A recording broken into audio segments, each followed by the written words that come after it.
Abacuque capítulo 3.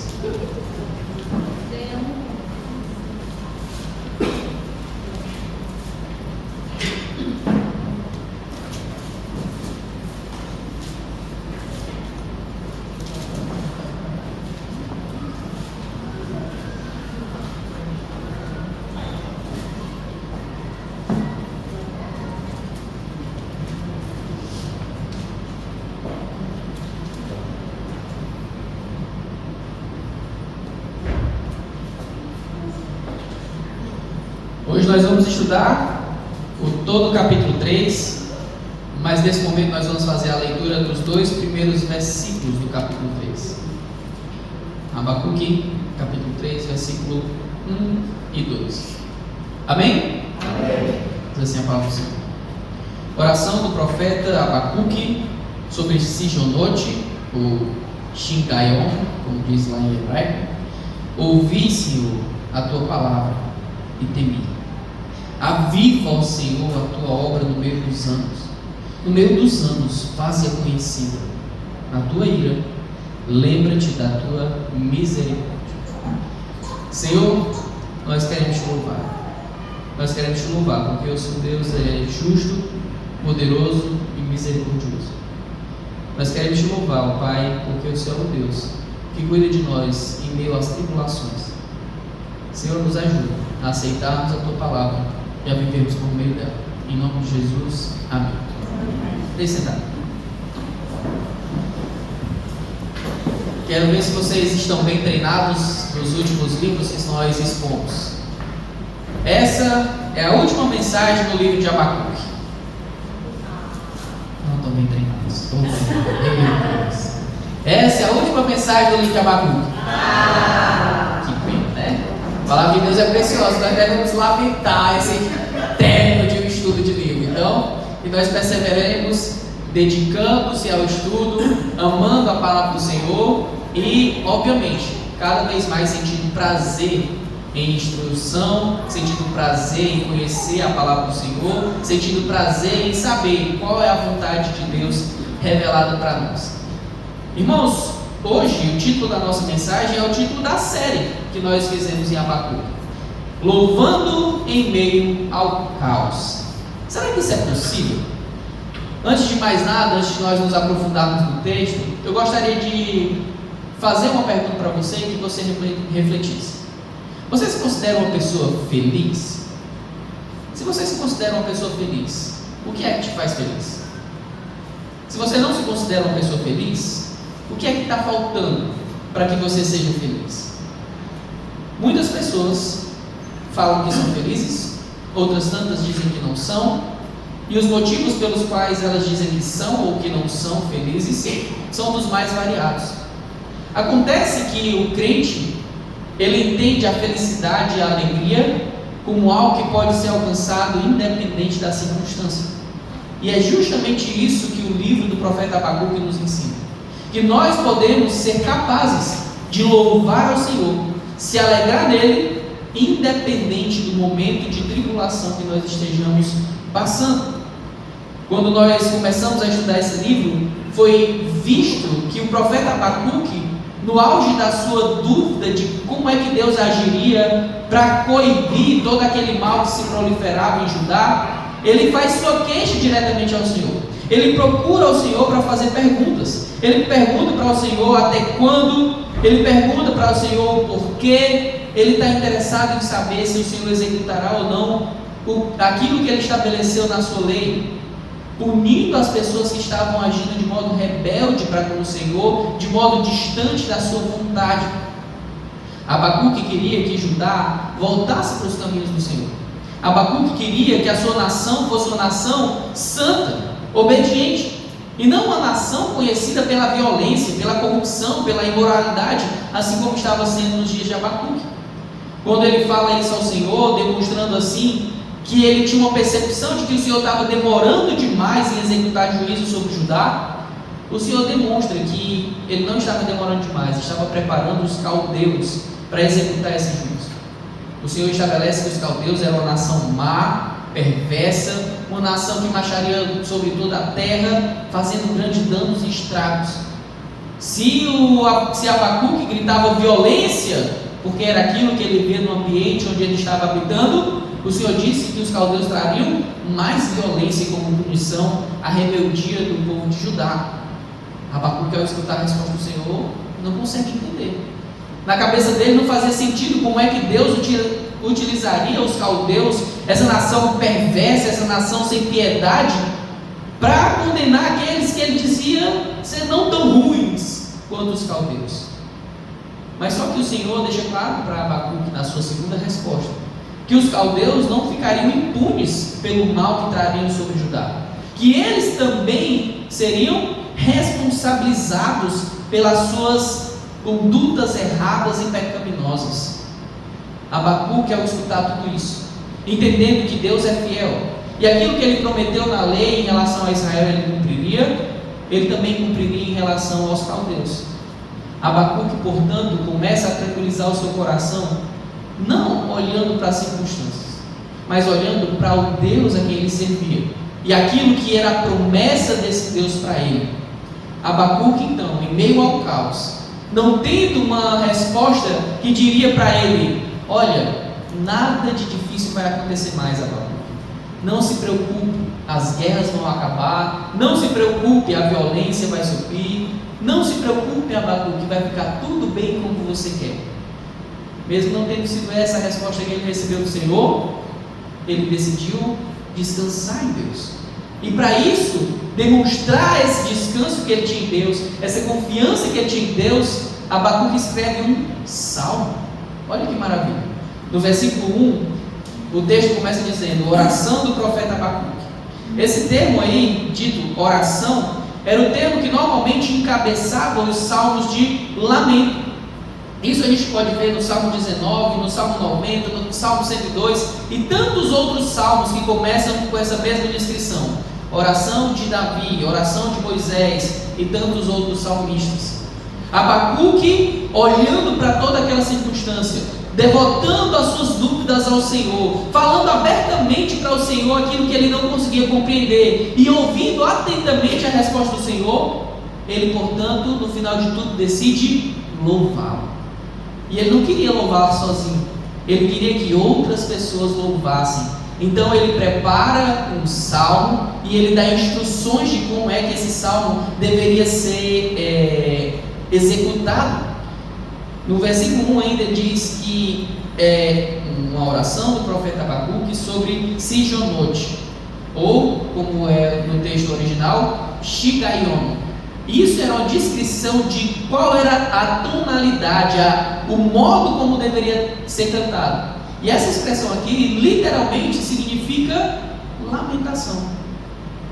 Abacuque estava lamentando e ao mesmo tempo louvando a Deus, porque nós não louvamos o Senhor somente por coisas que são fáceis de serem vividas.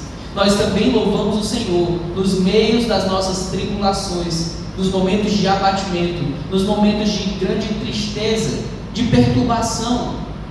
Deus deve ser louvado todo o tempo. Ele é digno de toda essa honra, ele é digno de toda essa glória.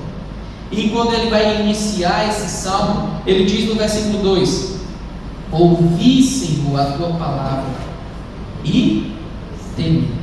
Aviva, ó Senhor, a tua obra no meio dos anos, e no meio dos anos faze-a conhecida. Na tua ira, lembra-te da tua misericórdia. Abacuque já conhecia o Senhor. Abacuque já tinha muita informação sobre o Senhor. Abacuque conhecia a história do povo de Israel. Abacuque conhecia a história do Êxodo. Abacuque conhecia a história dos profetas. E Abacuque estava ali dizendo que, ao falar das suas dúvidas para o Senhor, ao relembrar tudo aquilo que ele já sabia do Senhor, quando ele olha para tudo aquilo que ele tinha de informação sobre quem Deus é, ele diz: temi. Em outras palavras, ele demonstra: Senhor, eu posso descansar em Ti, eu posso mostrar que o Senhor é quem é, eu posso demonstrar o meu temor, a minha sujeição e a minha obediência a Ti, por quem Tu és. Ao ouvir sobre quem Tu és, ao ouvir as respostas da Tua parte para mim, A única coisa que eu posso fazer é me submeter à tua vontade, confiar em ti, descansar em ti. E aquilo que Abacuque sabia, que já fazia parte da história do povo de Israel, aquilo que estava sendo feito naquele momento, ele queria que fosse propagado por todas as gerações. Por isso ele diz para o Senhor: ó Senhor, aviva a tua obra no meio dos anos fazer conhecido. Em outras palavras, ele está dizendo: Senhor, aquilo que o Senhor fez no passado, faz hoje. Aquilo que o Senhor vai fazer hoje, faz amanhã. Persevera fazendo a tua vontade, Senhor. E é interessante que quando ele fala disso, ele tem um interesse real de que a obra do Senhor seja conhecida. E uma das grandes maravilhas sobre a obra do Senhor ser conhecida é que Deus é um Deus que se ira contra a injustiça, é um Deus que se ira contra o pecado, mas ao mesmo tempo ele é um Deus de misericórdia. Um Deus que não é rápido para se irar, mas é um Deus que não deixa o pecado impune. Lembra? Abacuque estava questionando: será que Deus não está demorando demais para exercer juízo? O fato de Deus estar esperando demonstra o quê? Misericórdia. Quantas vezes nós recebemos oportunidades das mais variadas do Senhor para nos arrependermos do nosso mau caminho? O Senhor dá chance após chance para que nós possamos voltar atrás, mudar de direção, parar de obedecer às nossas próprias vontades para obedecer à vontade dele. Mas se essa não é a minha atitude, de me voltar para o Senhor, de obedecê-lo, de seguir a sua vontade, o que resta para mim é a ira de Deus, é o juízo de Deus. E nós não podemos achar que Deus tornará impune aquele que comete o pecado. A palavra de Deus diz lá em Romanos capítulo 3 que todos pecaram. E qual é a consequência de ser um pecador? É a morte. Enquanto você não está morto fisicamente, portanto, há a esperança da misericórdia do Senhor para você. Arrependa-se do seu pecado, deixe o seu pecado, entregue a sua vida ao Senhor. Essa é a mensagem da salvação, a mensagem que Abacuque queria proclamar, a mensagem que nós proclamamos hoje. Deus é um Deus de ira, mas Deus também é um Deus de misericórdia. Arrependa-se, pois, e volte-se para o Senhor. Então, para descrever toda essa história, do modo como o Senhor ao mesmo tempo é um Deus de ira e ao mesmo tempo é um Deus de misericórdia, ele começa do versículo 3 até o versículo 15 a descrever o poder e a soberania de Deus.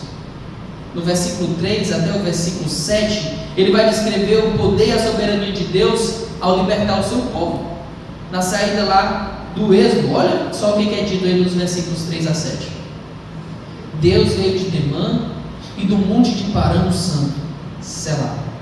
A sua glória cobriu os céus, e a terra encheu-se do seu louvor, e o resplendor se fez como a luz, raios brilhantes saíram da sua mão, e ali estava o esconderijo da sua força. Adiante dele ia a peste, e em brasas ardentes saíam dos seus passos. Parou e mediu a terra, olhou e separou as nações, e os montes perpétuos foram esmiuçados, e os outeiros eternos se abateram, porque os caminhos eternos lhe pertencem. Vi as tendas de Cusã em aflição, tremiam as cortinas da terra de Midian. Lembrem, isso aqui é um salmo. E qual é o gênero literário do salmo? A poesia. O que ele está fazendo? Ele está usando da poesia do salmo para descrever como Deus opera. E como foi que Deus demonstrou esse poder? Como foi que Deus demonstrou essa soberania ao libertar o seu povo? Primeiro ele começa dizendo aí no versículo 3 que Deus veio de Temã, do monte de Parã, o santo. Quando nós vamos pegar o mapa daquele período, nós vemos que Temã é o nome do neto de Esaú, o representante da terra de Edom. Em outras palavras, ele está dizendo aqui que está narrando o percurso do povo de Israel, saindo do Egito e indo em direção à terra prometida, em direção a Canaã. E o que foi que aconteceu? Nós vemos nesse período em que o Senhor estava libertando o povo na saída do Egito, levando eles para a terra prometida, que o resplendor se fez como uma luz, raios brilhantes saíram da sua mão, e ali estava o esconderijo da sua força. Deus mostrou quem Ele era quando Ele estava libertando o seu povo. Se você lembra do que é descrito lá no livro do Êxodo, nós vemos que o povo todo sai, Faraó olha para o povo saindo, se revolta ao ver o povo de Deus indo embora, e ele juntamente com suas tropas partem, mas tudo aquilo ali, o próprio Deus diz, que serviria como testemunho. Ele queria demonstrar o seu poder, a sua ira, a sua indignação contra o pecado, utilizando a vida de Faraó, do seu povo e do seu exército. Eu quero que você lembre um pouco do que se fala no livro do Êxodo. Enquanto aquela multidão de milhões de pessoas caminhavam, durante o dia havia uma nuvem que lhes protegia do calor do sol, lhes fazia sombra, ele acompanhava o tempo todo. Durante a noite, uma coluna de fogo lhes aquecia, iluminava o caminho para que eles pudessem prosseguir. Quando eles se dão de conta, estão perante o mar vermelho, Faraó e o seu exército vêm atrás, estão prestes a alcançá-los. O povo começa a murmurar, dizendo: não era melhor a gente ter ficado lá, nós vamos morrer aqui. E o que é que o Senhor ordena que Moisés faça? Que tocasse no mar. Eis que o mar se abre. Imagina só, aquela grande quantidade de pessoas passando a pés enxutos por meio daquele grande lago que é o mar vermelho. O texto diz que aquela nuvem que fazia a proteção deles foi para trás deles, impedindo que o exército de Faraó os alcançasse. O anjo de Deus estava ali rondando e protegendo todo o seu povo. E quando eles finalmente conseguem atravessar e o mar se fecha, o Senhor, antes disso, permite que o exército de Faraó avance com toda a sua fúria, com toda a sua dedicação, querendo exterminar o povo de Deus. E na sua valentia, e na sua ira, e nesse ímpeto de exterminar aquele povo, eles avançam com grande velocidade para dentro do mar, e o Senhor fecha tudo sobre eles, e eles morrem afogados. Abacuque começa lembrando que o povo de Israel não tinha sido escravo somente no período da Assíria, lá como foi o reino do norte, não se tornaria somente escravo no reino da Babilônia. O povo de Israel já havia sido escravo. Em outras palavras, o que Abacuque está tentando lembrar é: assim como Deus libertou o povo da escravidão do Egito, Deus também libertará o nosso povo da escravidão da Babilônia, porque Deus foi quem escolheu esse povo, porque Deus quem constituiu essa nação, e é Ele quem protege. Mas a sua proteção não significa que não haverá punição para os rebeldes. A sua proteção não faz com que ele fique cego para com o pecado. Portanto, Deus usa outras nações para punir o seu povo, a fim de que o seu povo se volte para Ele, arrependa-se dos seus pecados, deixem os seus pecados e cumpram a vontade de Deus nas suas vidas. No versículo 6, nós vemos o seguinte: porque os caminhos eternos lhe pertencem. Versículo 7. Vi as tendas de Cusã em aflição, tremiam as cortinas da terra de Midian. Olha só, Abacuque vai citando as várias nações que ele passou ali, o povo passou e enfrentou naquele período. Ele fala sobre aqueles que estavam em Temã, os que estavam em Parã, fala sobre aqueles que estavam em Cusã, fala sobre aqueles que estavam em Midian. Sobre todos eles Deus fez vitória. Deus então demonstra o seu poder e a sua soberania ao tirar o seu povo do Egito. Mas será que é só sobre isso que Deus tem poder? Será que é só sobre isso que Deus é soberano? Claro que não. No versículo 8 até o versículo 11, então nós vamos ver que mais uma vez Abacuque quer demonstrar o poder e a soberania de Deus. Mas agora ele quer mostrar o poder e a soberania de Deus, destacando o seu domínio sobre a natureza. Olha aí, versículos de 8 a 11.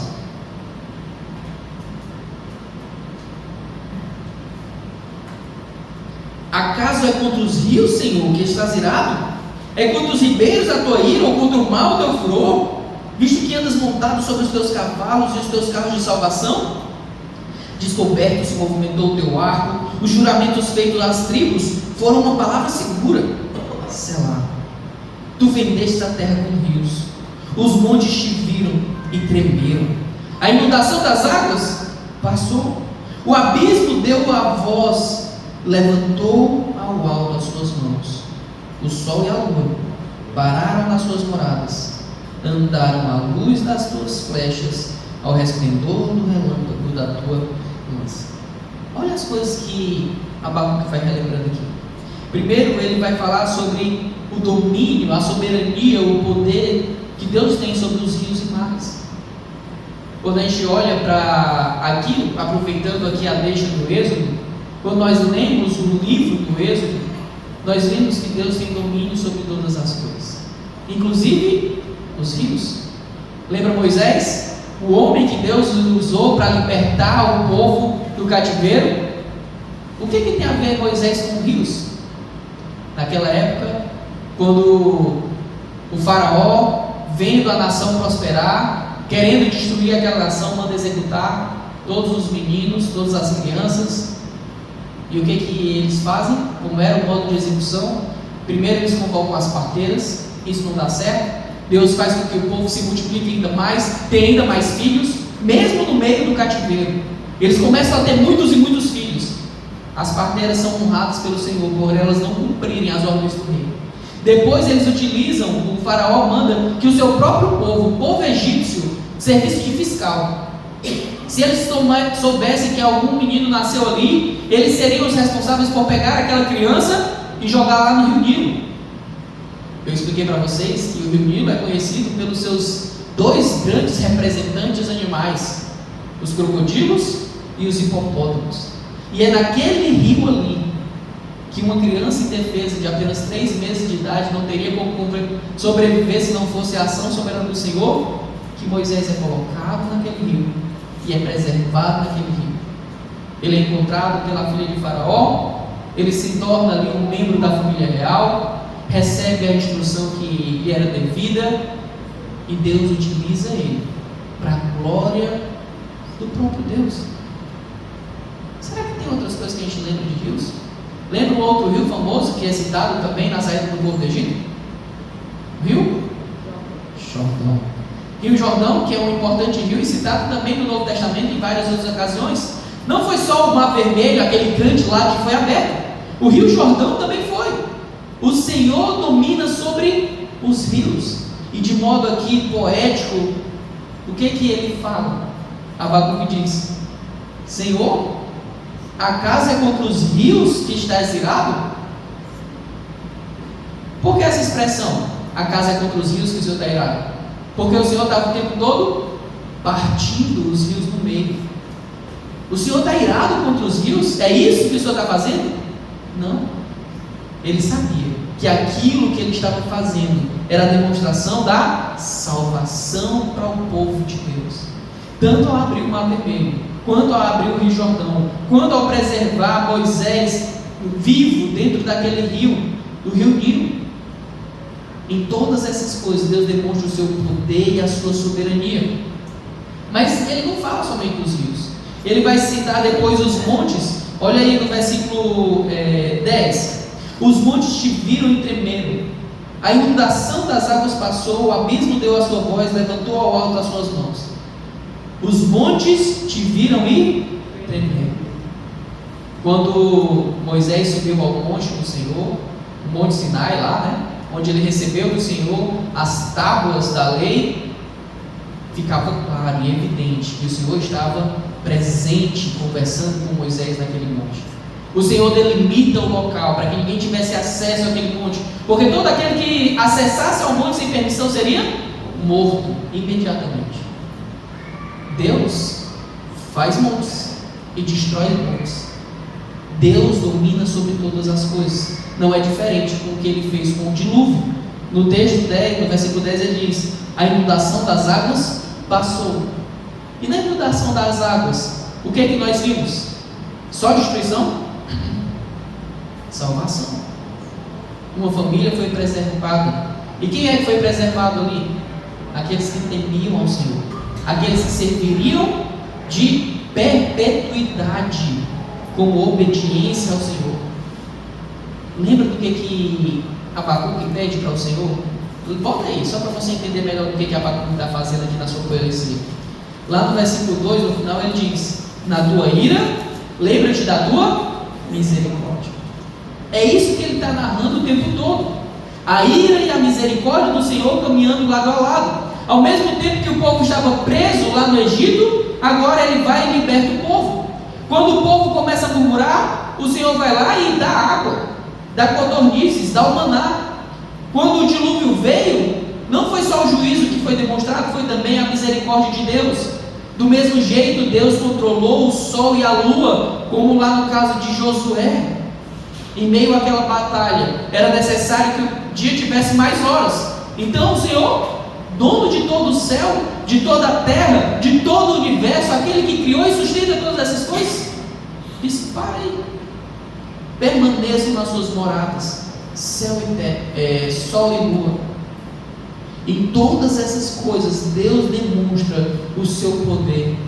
E Abacuque está relembrando a sua própria mente, o seu próprio coração. É esse o Deus a quem eu sirvo.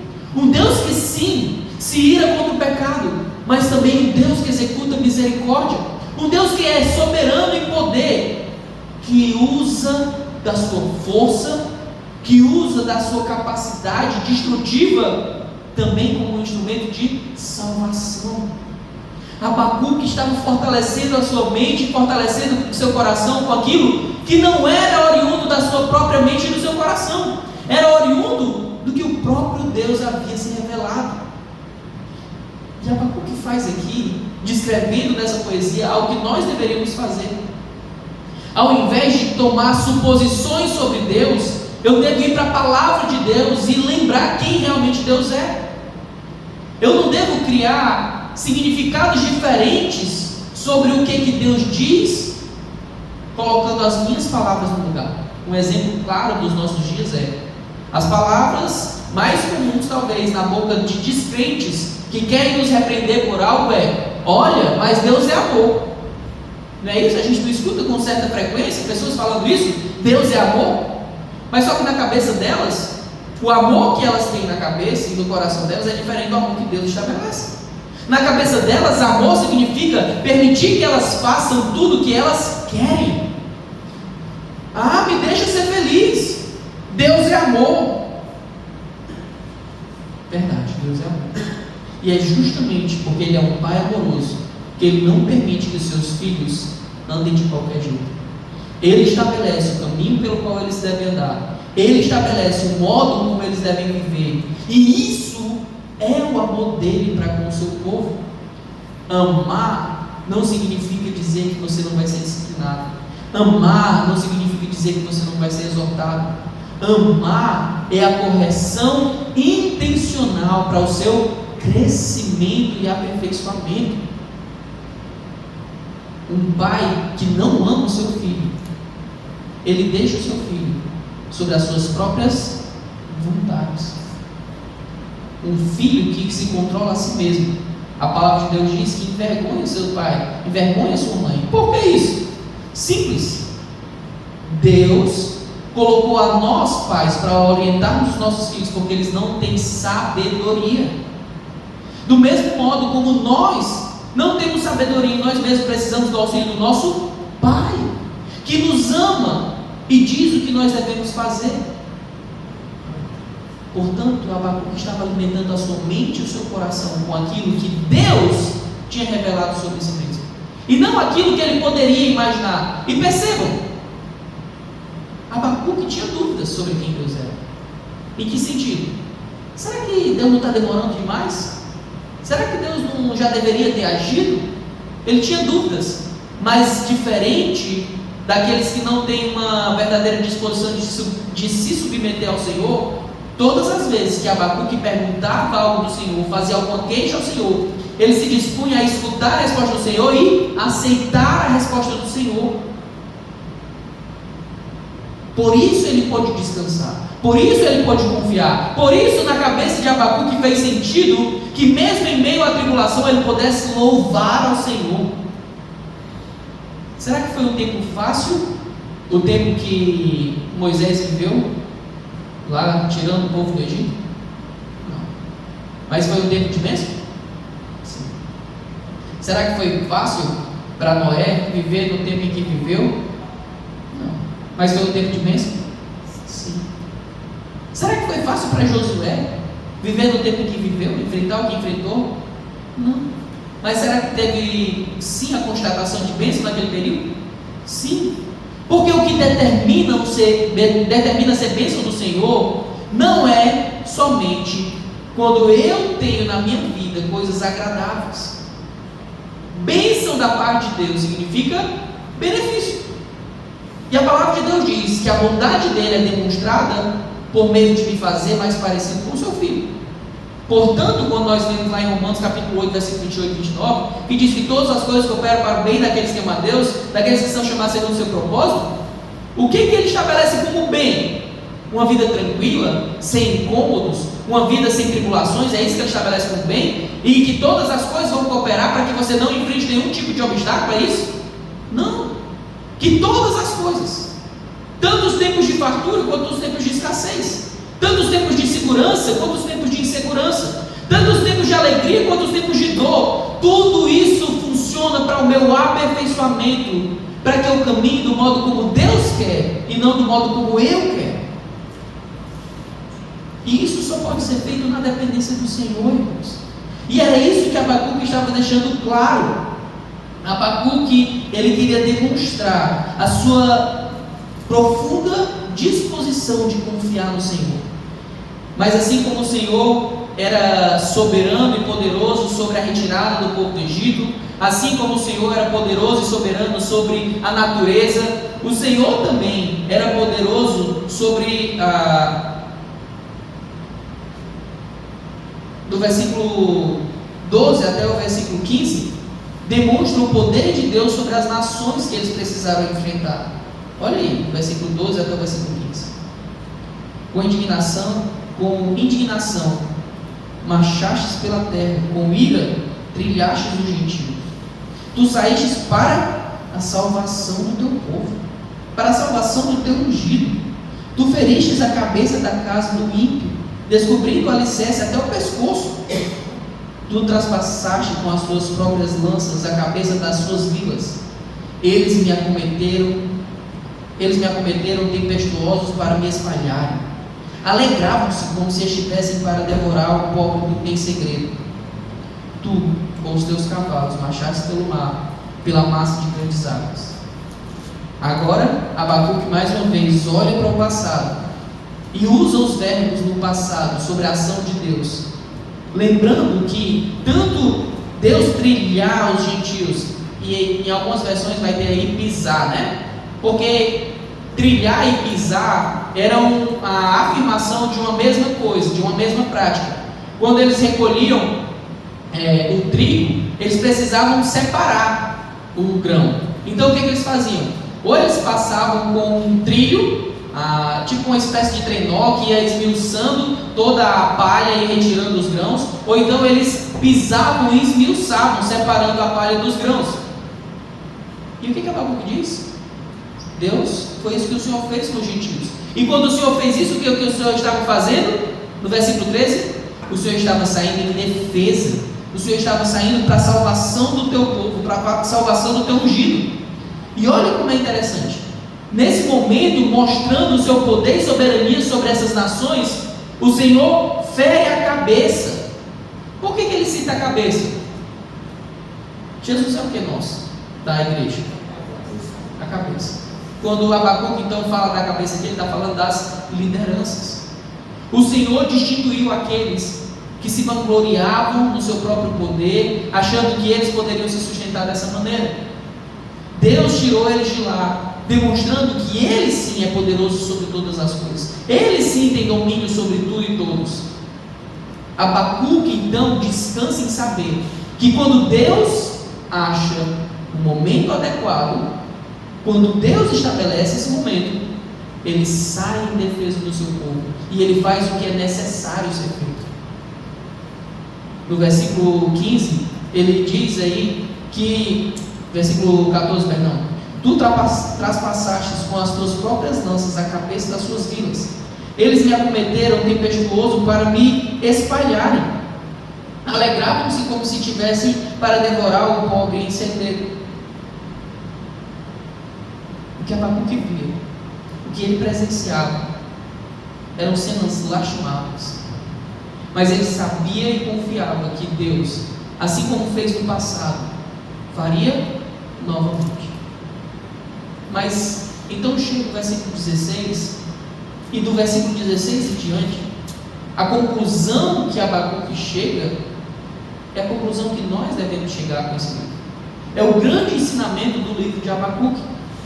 No versículo 16, então, ele diz: ouvindo-o eu, o meu ventre se comoveu, a sua voz tremeram os meus lábios, entrou a podridão dos meus ossos e estremeci dentro de mim.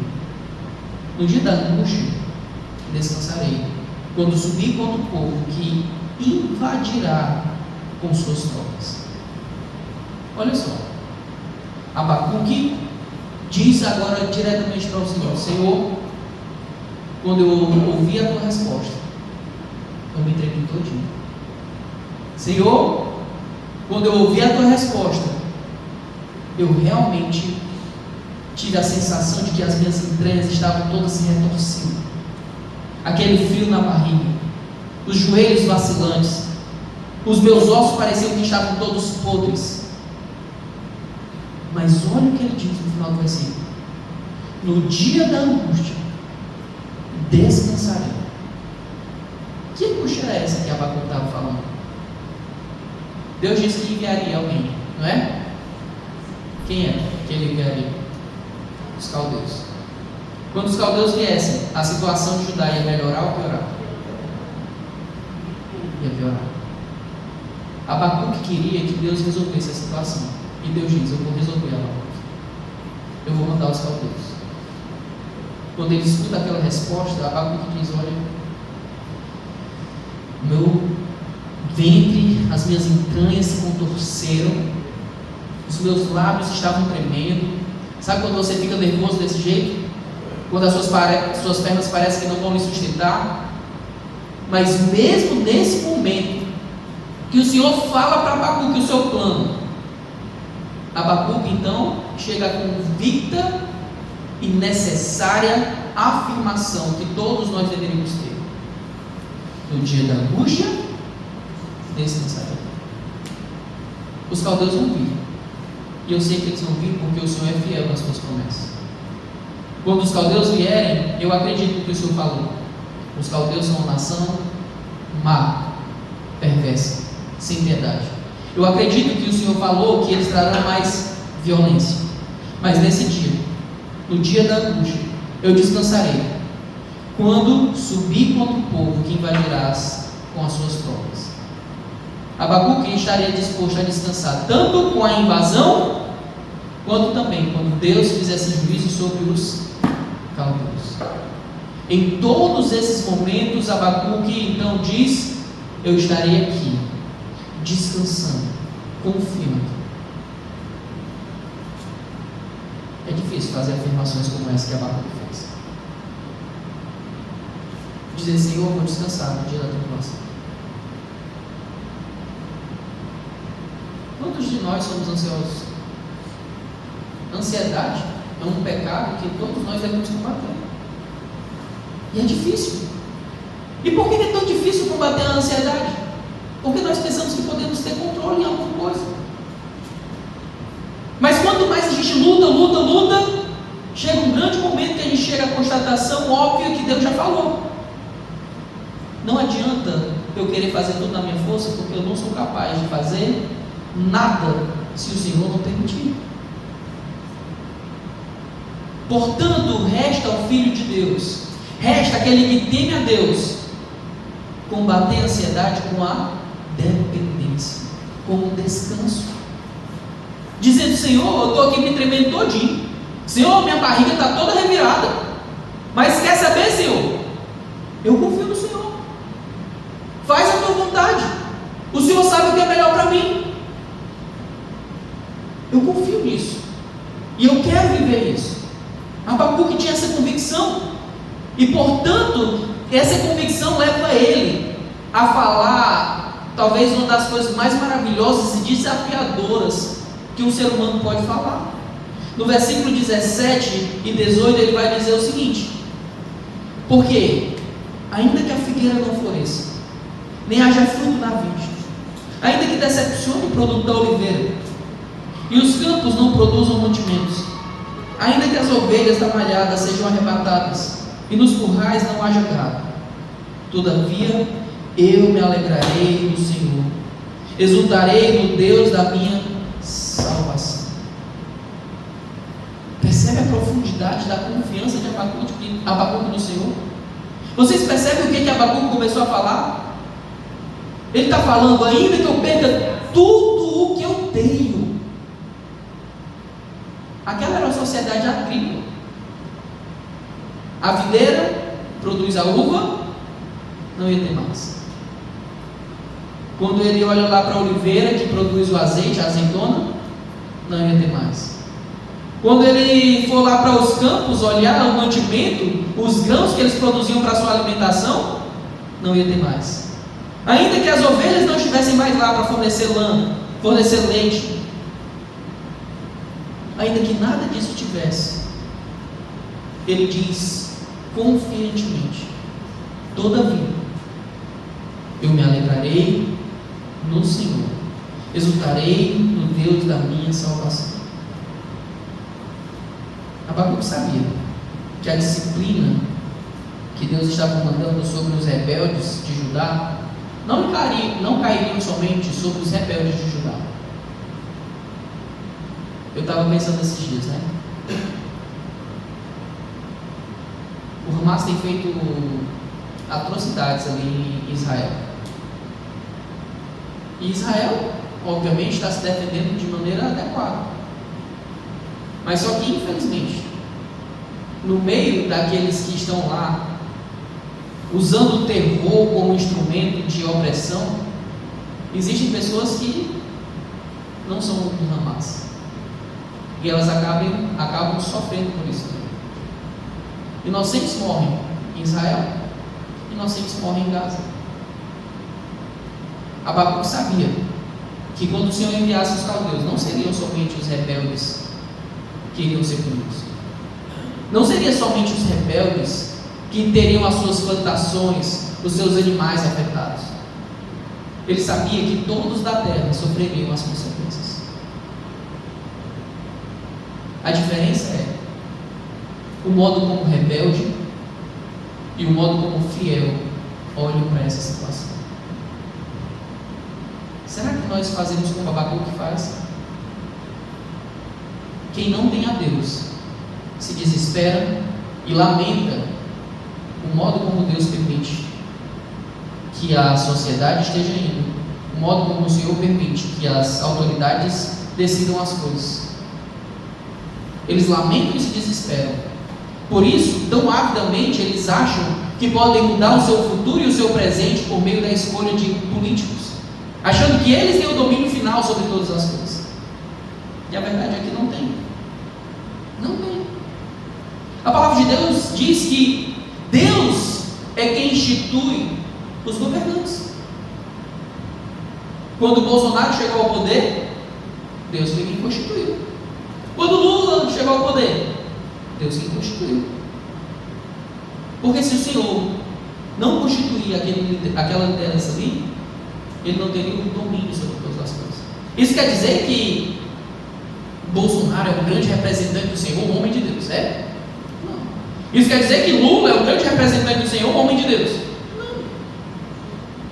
Mas eles estarem ocupando aqueles cargos que ocuparam, demonstra que Deus os colocou lá. Pode ser para o benefício, pode ser para punição.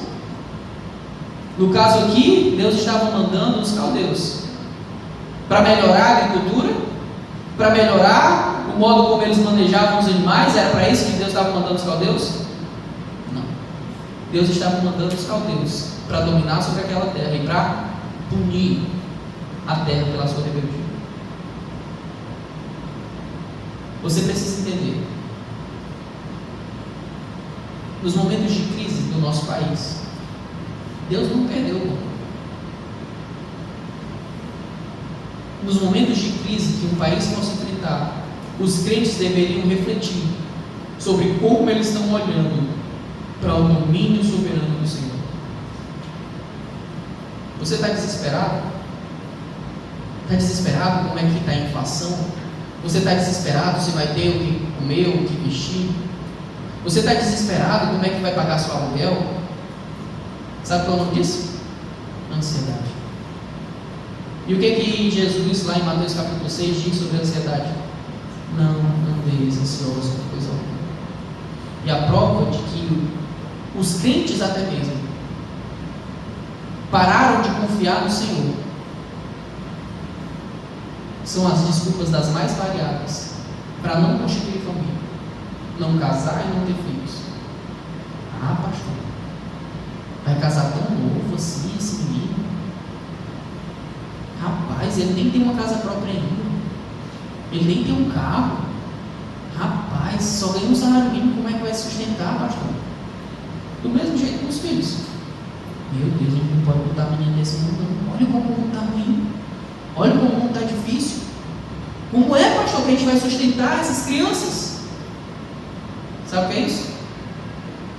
Senso de autodependência, de autossuficiência. Pessoas que acham que são capazes de sustentar a si mesmas. Pessoas que acham que podem respirar por conta própria. Pessoas que acham que seu coração bate por conta própria. Pessoas que acham que o que elas têm é fruto somente do que elas fazem, não da permissão do Senhor. Isso é soberbo. O homem faz planos e ele deve fazer planos. O homem não deve ser inconsequente. Ele deve planejar. Ele deve planejar quantos filhos ele vai ter. Ele deve planejar onde ele vai morar. Ele deve planejar onde ele vai trabalhar. Mas o planejamento do servo de Deus é feito não pensando que eu tenho força para viver como quero, mas sim que Deus domina sobre todas as coisas e que, portanto, Ele fará o que lhe apraz. Todos os planos que você teve na sua vida se cumpriram. Deus deixou de ser Deus por isso. Então, seja mais humilde. Assim como Abacuque foi. Abacuque disse: Senhor, eu queria que tudo se resolvesse, eu queria que a violência acabasse, eu queria que a injustiça acabasse, eu queria que a opressão acabasse. Mas, Senhor, agora eu percebo quem Tu és e o que Tu faz. Portanto, ainda que tudo se desgrace, ainda que eu perca os meus mantimentos, ainda que eu perca os meus animais, ainda que eu passe fome, ainda que eu passe dificuldade, eu vou me alegrar em Ti, Senhor. Porque Deus é a verdadeira fonte da alegria, não o que eu tenho nesse mundo. Abacuque fala de um modo muito similar ao que Paulo fala. Vamos lá para o texto de Filipenses.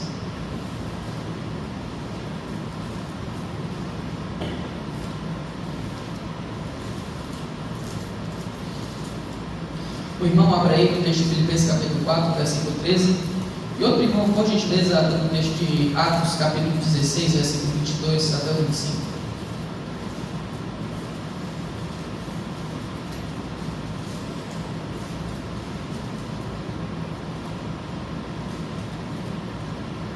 Atos, capítulo 16,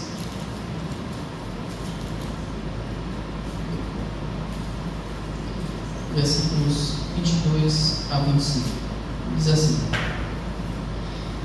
E a multidão se levantou unida contra eles, e os magistrados, rasgando-lhes as vestes, mandaram açoitá-los com as varas. E havendo-lhes dado muitos açoites, os lançaram na prisão, mandando ao carcereiro que guardassem com segurança, o qual, tendo recebido tal ordem, os lançou no cárcere interior. E perto da meia-noite, Paulo e Silas oravam e cantavam hinos a Deus e aos outros presos, e os outros presos escutavam. Abacuque estavam tendo exatamente o mesmo modo de agir que Paulo e Silas. Em meio à tribulação, ele decide louvar.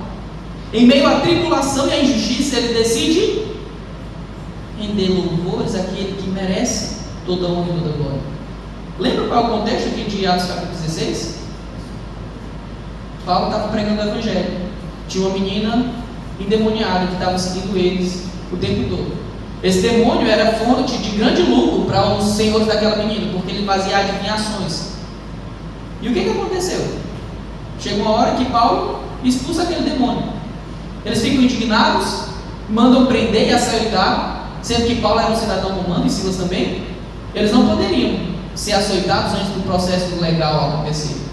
Eles foram injustiçados, foram presos por um benefício que eles fizeram para aquela menina.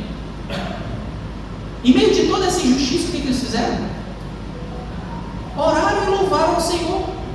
E foi baixinho assim para que ninguém escutasse? Não, eles cantaram para que todos os presos escutassem, para demonstrar que eles estavam alegres em meio à tribulação. Como você tem reagido em meio à tribulação? Você tem sido um crente murmurador, que todo mundo só escuta de ti reclamação? Ou as pessoas estão vendo a sua dificuldade, vendo você louvar? Que tipo de crente você é? Saiba. O mundo vê.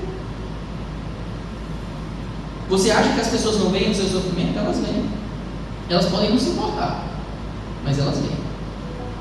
E o modo como você reage glorifica ou não o nome do Senhor. Reagir ao sofrimento murmurando, lamentando, porque eu não mereço isso ou coisa do tipo, desagrada ao Senhor.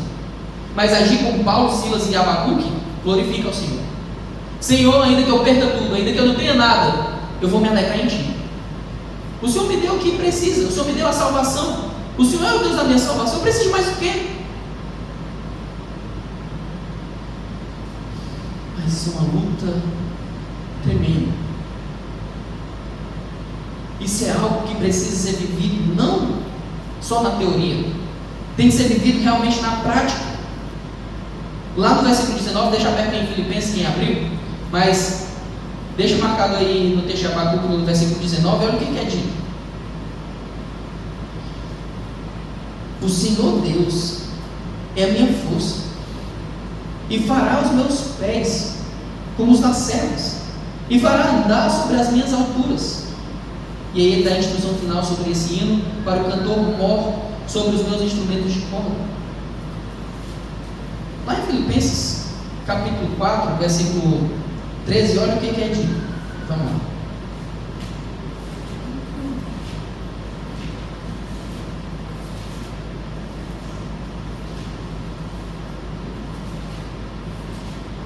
Filipenses capítulo 4, versículo 13, diz o seguinte: posso todas as coisas em Cristo que me... Vamos ler o contexto? Versículo 12 e 13. Olha o que Paulo fala: sei estar abatido e sei também ter abundância, em toda maneira e em todas as coisas. Estou instruído tanto a ter fartura como a ter fome, tanto a ter abundância como padecer necessidade. Posso todas as coisas em Cristo que me fortalece. Paulo passou fome? Passou. Paulo não tinha roupa para se aquecer para o inverno na sua última prisão. Paulo foi abandonado por várias igrejas. Paulo serviu a igrejas que não sequer sustentavam ele. E ele disse: eu vou continuar servindo, eu vou fazer o que é certo, eu vou olhar para aquele que me fortalece. E Abacuque tem a mesma concepção de Paulo. Ele diz claramente aí no versículo 19: o Senhor Deus é a minha força. Quando você vive murmurando pelo que você passa de tribulação, você demonstra que está tentando viver tudo aquilo por meio da sua própria força, ao invés de viver como Paulo, Abacuque e Silas, que viviam não pela própria força, mas pela força do Senhor. Então, quando Paulo diz: posso todas as coisas em Cristo que me fortalece, ele está falando o quê?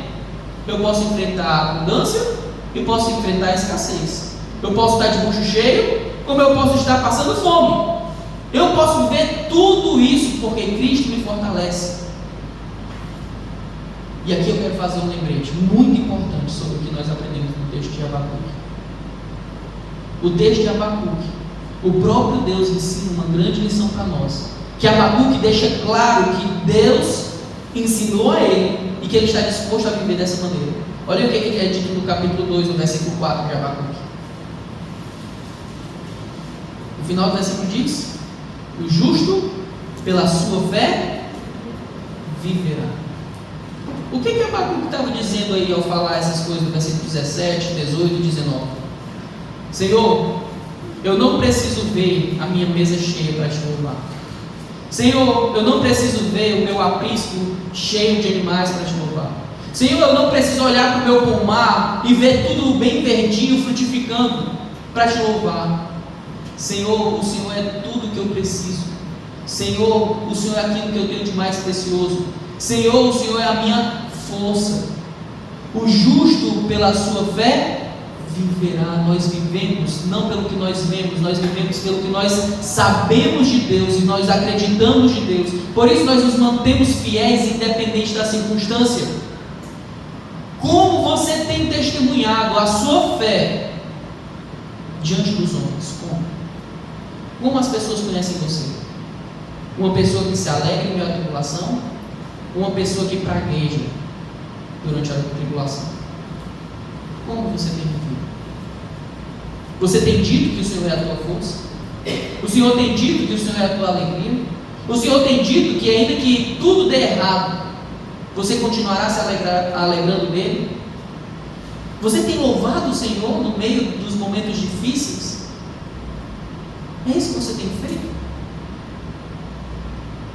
É interessante que no versículo 19, Abacuque vai usar uma ilustração muito interessante. Ele diz assim: o Senhor Deus é a minha força, e fará os meus pés como os das servas, e me fará andar sobre as minhas alturas. Esse texto é muito mal utilizado. Muitas pessoas dizem assim: olha, está vendo? No final de tudo, Deus me fará andar sobre as alturas. Mas o que Abacuque estava explicando? Ele diz: Deus faz os meus pés como os das servas. Já viu o veado, como é o pé do veado? No cerro? É grande? Não, ele é bem miudinho. Um pezinho pequeno. Você já viu o que eles fazem subindo as montanhas? Nas costas mais íngremes, nos penhascos, que se ele escorregar ele morre. Aqueles pezinhos são o que sustenta eles nas alturas. O que Abacuque está falando é: Senhor, quando eu estiver no alto, no local mais perigoso, no canto onde eu posso escorregar e morrer, o Senhor é quem vai fazer os meus pés firmes como o da costa. É isso que Abacuque está dizendo. Senhor, eu confio em Ti, mesmo em meio ao vale da sombra da morte, como diz no salmista, no Salmo 23. Ainda que eu ande pelo vale da sombra da morte, não temerei mal algum, porque Tu estás comigo. Por que nós não precisamos temer? Por que nós não precisamos murmurar? Por que nós não precisamos nos lamentar? Porque nós temos o nosso bom pastor que cuida de nós, que sabe o que nós precisamos, que sabe o que é melhor para nós, e o melhor para nós é a salvação. Você pode ter tudo do bom e do melhor nessa terra, se você não tiver a salvação, você não tem nada. O justo vive por essa fé. Não adianta dizer que é crente e viver murmurando. Não adianta dizer que confia em Deus e quando a tribulação vem, você entra em desespero. O justo vive pela fé e não pelo que vê. Foi o que nós cantamos hoje aqui.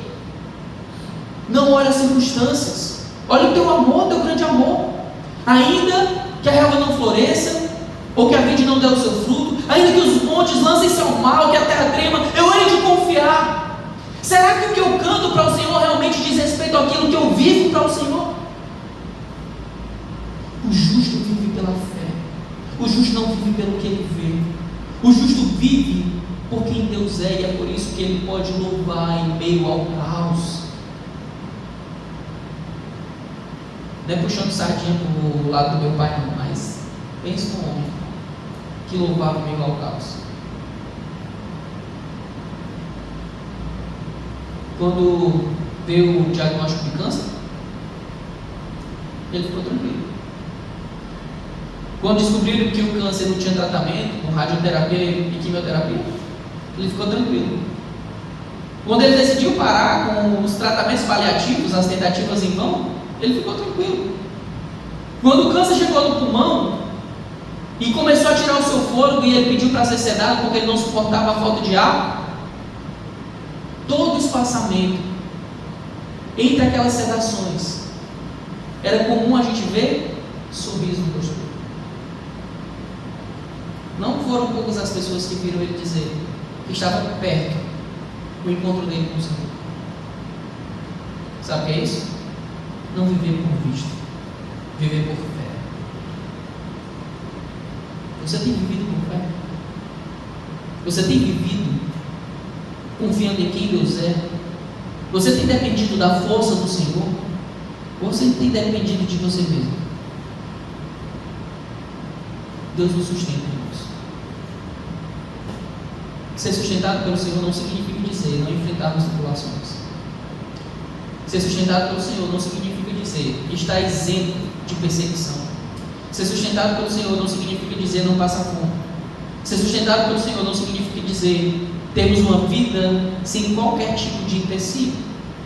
Ser sustentado pelo Senhor significa dizer que ainda que tudo que eu tenha nesse mundo se vá, eu permaneço tendo a Deus.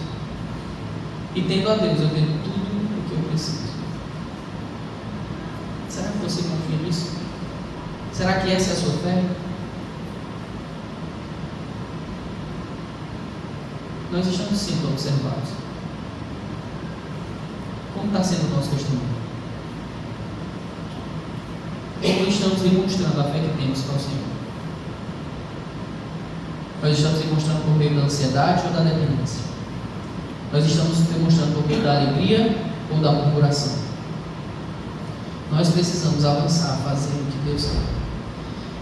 Aplicando o livro de Abacuque, que é a nossa vida, eu gostaria de trazer alguns pontos para a nossa caminhada cristã. Primeiro ponto: quando você estiver ansioso, corra diretamente para o Senhor, assim como fez Abacuque.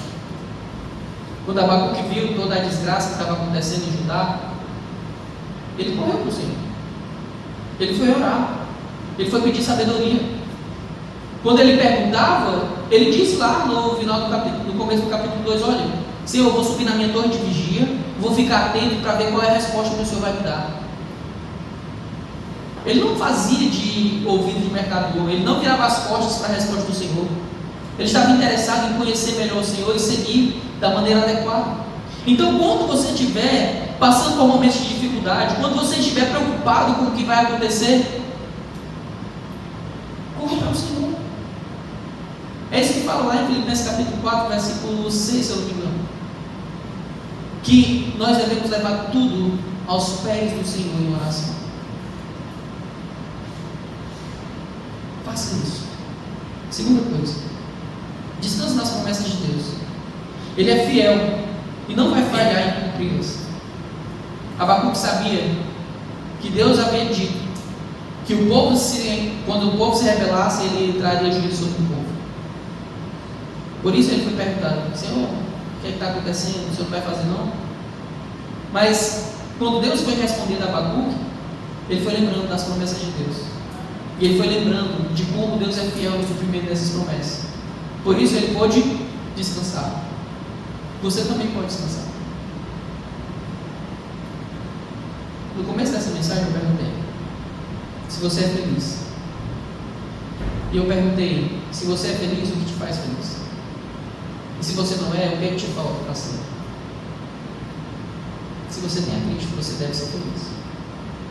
Se você é salvo, você deve ser feliz. Isso é andar por fé e não por vista. Terceiro ponto: lembre-se da coisa que é a coisa mais valiosa que você pode ter, a salvação. Essa salvação vem do Senhor. Ninguém pode tirar isso de você. Como alguém feliz em Cristo, eu pergunto: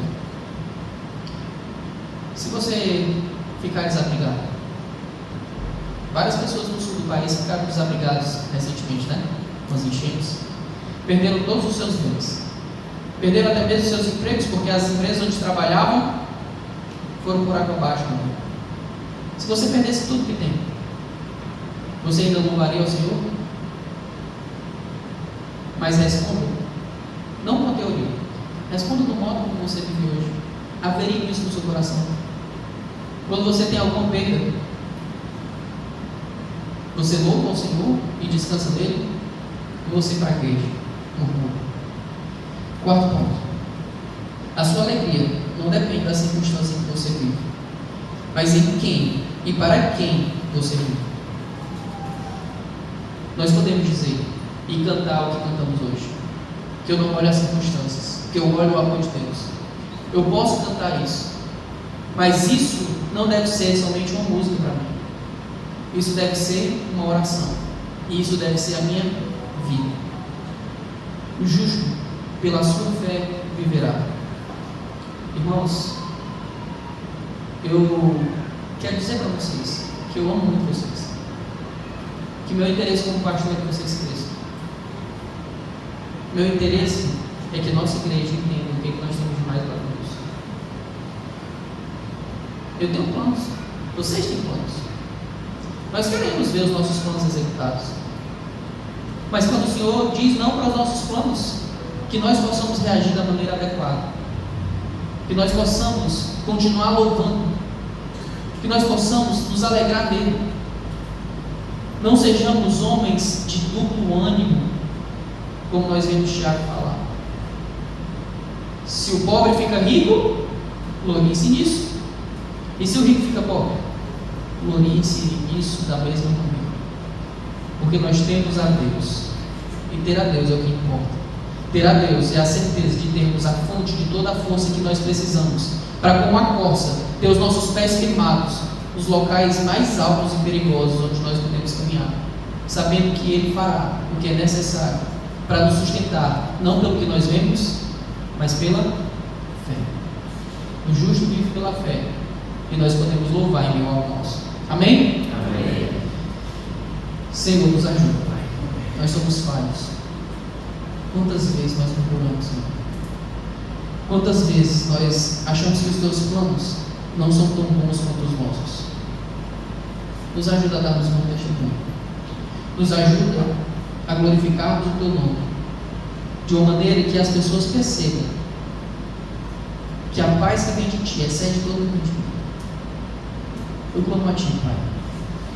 Nos dá a fé de Abacuque, nos dá a fé de Paulo, nos dá a fé de Davi, de Moisés, de Abraão, homens que enfrentaram grandes lutas e dificuldades e dependeram de ti. Nos ajuda a sermos servos teus que glorificam o teu nome, descansando na tua soberania e no teu poder. É o que te pedimos. Em nome de Jesus. Amém. Amém. Que Deus abençoe todos vocês e que todos tenham uma excelente semana.